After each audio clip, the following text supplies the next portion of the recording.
दोस्तों, इस समय पूरी दुनिया के इंटरनेशनल मीडिया केवल रूस और यूक्रेन के बीच के तनाव को ही कवर कर रही है। आपको बता दें, जल्दी में एक खबर आई है जो कि दिल को दहला देने वाली है। एक हमले में यूक्रेन के 4 सैनिक शहीद हो चुके हैं और बाकी कई लोग घायल भी हो चुके हैं।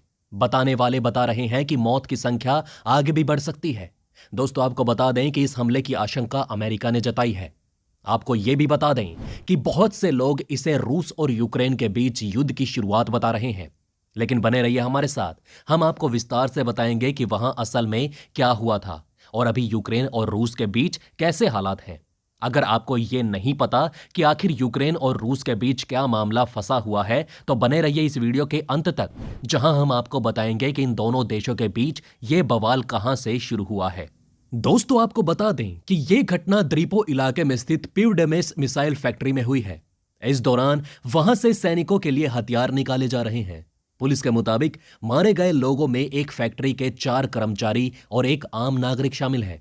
जानकारी के मुताबिक हमला करने के बाद आरोपी सैनिक वहां से भाग निकला था। बाद में उसे गिरफ्तार कर लिया गया। उसके पास से एक AK-47 राइफल और 200 गोलियां बरामद की गई। इस महीने की शुरुआत में अमेरिका ने यूक्रेन सरकार को एक अलर्ट जारी किया था। इसमें कहा गया था कि रूस ने यूक्रेन में अपने इंटेलिजेंस एजेंट्स एक्टिव कर दिए हैं।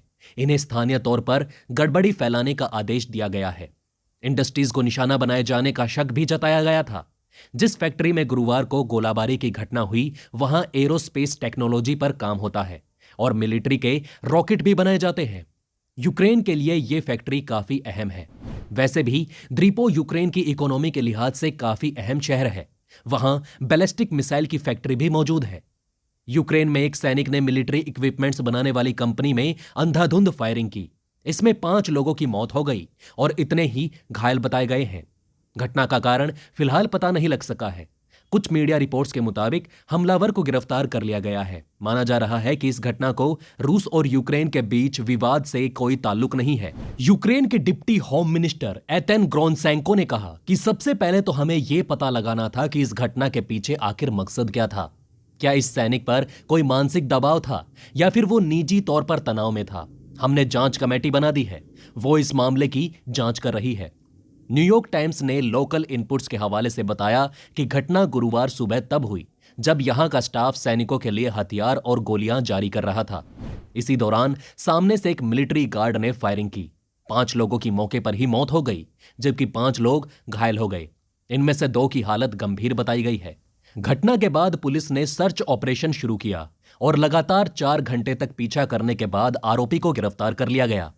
आरोपी का नाम आर्तेमी रेबेचुक बताया गया है। रिपोर्ट के मुताबिक जैसे ही फायरिंग शुरू हुई तो लोगों ने शुरुआत में इसे यूक्रेन रूस विवाद और जंग से जोड़ दिया। हालांकि कुछ ही देर में तस्वीर साफ हो गई और पता लगा कि यह स्थानीय मामला है। इसका जंग से कोई ताल्लुक नहीं। आरोपी सैनिक को पुलिस मिलिट्री इंटेलिजेंस ने घटना के 4 घंटे बाद ही गिरफ्तार कर लिया। दोस्तों, आपको बता दें कि रूस ने यूक्रेन की सीमा के पास 1 लाख से अधिक सैनिकों का जमावड़ा कर रखा है, जिससे इस क्षेत्र में युद्ध की आशंका बहुत ही तेज हो चुकी है।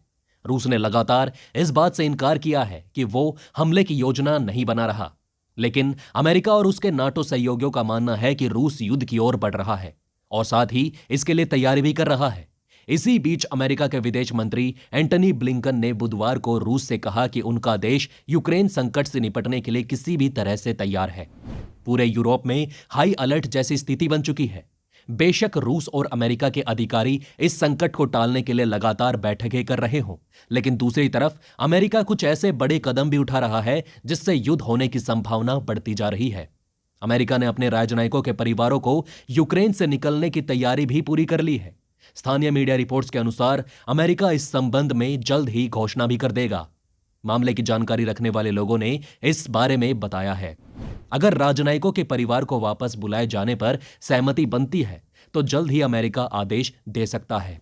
अमेरिका के विदेश विभाग ने पहले ही यूक्रेन के लिए लेवल 4 की एडवाइजरी जारी कर दी है, जिसमें अमेरिकी नागरिकों से कहा गया कि कोरोना वायरस महामारी और रूस के बढ़ते खतरे के मद्देनजर यूक्रेन की यात्रा ना करें। नॉन स्टाफ सदस्यों को वापस बुलाने की योजना उसी दिन बनी जब अमेरिका के विदेश मंत्री एंटनी ब्लिंकन ने रूस के विदेश मंत्री सर्गेई लावरोव से मुलाकात की थी।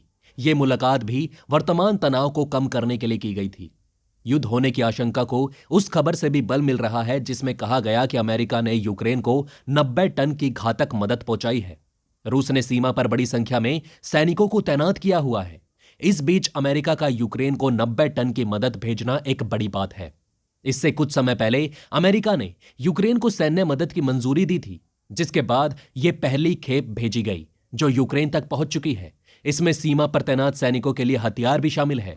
अमेरिका के राष्ट्रपति जो बाइडेन ने दिसंबर महीने में यूक्रेन को $20 करोड़ यानी कि करीब 1488 करोड़ रुपए से सुरक्षा सहायता पैकेज को मंजूरी दी थी। दोस्तों, यूक्रेन की राजधानी कीव में मौजूद अमेरिकी दूतावास ने कहा कि यह पहली खेप यूक्रेन की आत्मरक्षा के संप्रभु अधिकार के प्रति वाशिंगटन की प्रतिबद्धता को दर्शाती है। दूतावास ने इस मसले पर अपने फेसबुक पेज पर कहा, रूसी हमले के खिलाफ यूक्रेन के सशस्त्र बलों की तरफ से की जा रही क्षेत्रीय अखंडता की रक्षा की कोशिशों के तहत अमेरिका आगे भी इसी तरह की मदद भेजता रहेगा।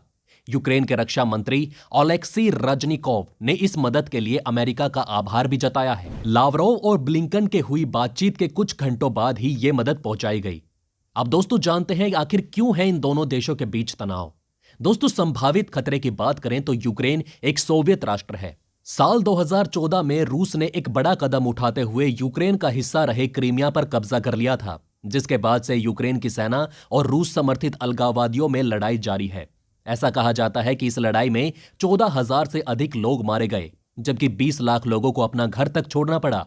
रूस ने बीते साल अचानक यूक्रेन की सीमा पर सैनिकों की तैनाती बढ़ा दी थी, जिसके बाद अमेरिका और यूक्रेन दोनों ने ही दावा किया कि रूस इस देश पर हमला कर सकता है, इसलिए वो ऐसा कर रहा है।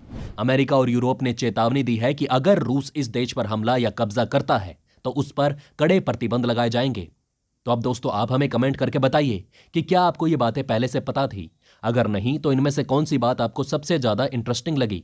तो दोस्तों, हमारे इस वीडियो में हमने आपको बहुत सी बातें बताने की कोशिश की। अगर आपको हमारी ये कोशिश अच्छी लगी तो प्लीज लाइक करें इस वीडियो को और इसी तरह की और जानकारी पाने के लिए सब्सक्राइब करें हमारे चैनल को। जितना हो सके इस वीडियो को शेयर करना ना भूलें। तो दोस्तों, बने रहिए हमारे साथ। हम जल्द से जल्द फिर मिलेंगे एक और इंटरेस्टिंग टॉपिक के साथ।